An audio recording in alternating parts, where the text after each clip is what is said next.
Hello aspirant, আজকে আমরা আলোচনা করব পঞ্চপ্রয়াগ নিয়ে।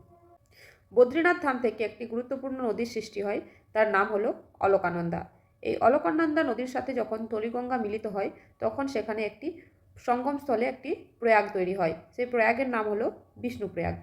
এরপর আসি নন্দাকিনী নদী। নন্দাকিনী নদীও কিন্তু অলকানন্দার সাথে মিলিত হয়ে তৈরি করছে নন্দপ্রয়াগ। এরপরে আমরা পাচ্ছি পিণ্ডারী নদী। পিণ্ডারী নদী অলকানন্দার সাথে মিলিত হয়ে তৈরি করছে কর্ণপ্রয়াগ। কেদারনাথ। কেদারনাথ থেকে সৃষ্টি হয় মন্দাকিনী নদী। এটা কিন্তু মন্দাকিনী। আগে যেটা বললাম সেটা নন্দাকিনী। মন্দাকিনী যখন অলকানন্দার সাথে মিলিত হয় তখন তৈরি হয় আমাদের রুদ্রপ্রয়াগ। এবং সর্বশেষ প্রয়াগ যেটা, সেটা হচ্ছে দেবপ্রয়াগ।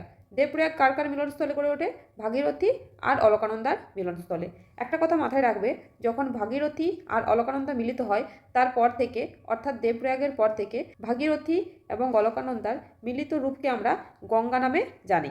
এই যে পঞ্চপ্রয়াগ, পঞ্চপ্রয়াগ কোন রাজ্যে অবস্থিত? সেটা হচ্ছে উত্তরাখণ্ডে অবস্থিত। তাহলে আমাদের পাঁচটা প্রয়াগ কী কী? বিষ্ণুপ্রয়াগ, নন্দপ্রয়াগ, কর্ণপ্রয়াগ, রুদ্রপ্রয়াগ এবং দেবপ্রয়াগ। তাহলে পঞ্চপ্রয়াগের মূল নদী কী রয়েছে? মূল নদী হচ্ছে অলকানন্দা।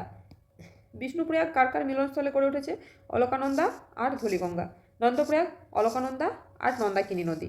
কর্ণপ্রয়াগ অলকানন্দা আর পিণ্ডারী নদী। রুদ্রপ্রয়াগ অলকানন্দা এবং মন্দাকিনী নদী। দেবপ্রয়াগ অলকানন্দা এবং ভাগীরথী নদী।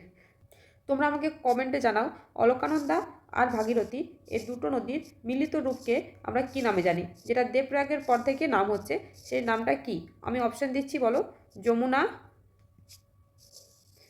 Option A Yamuna, B Ganga, Bhagirathi and Bhilangana.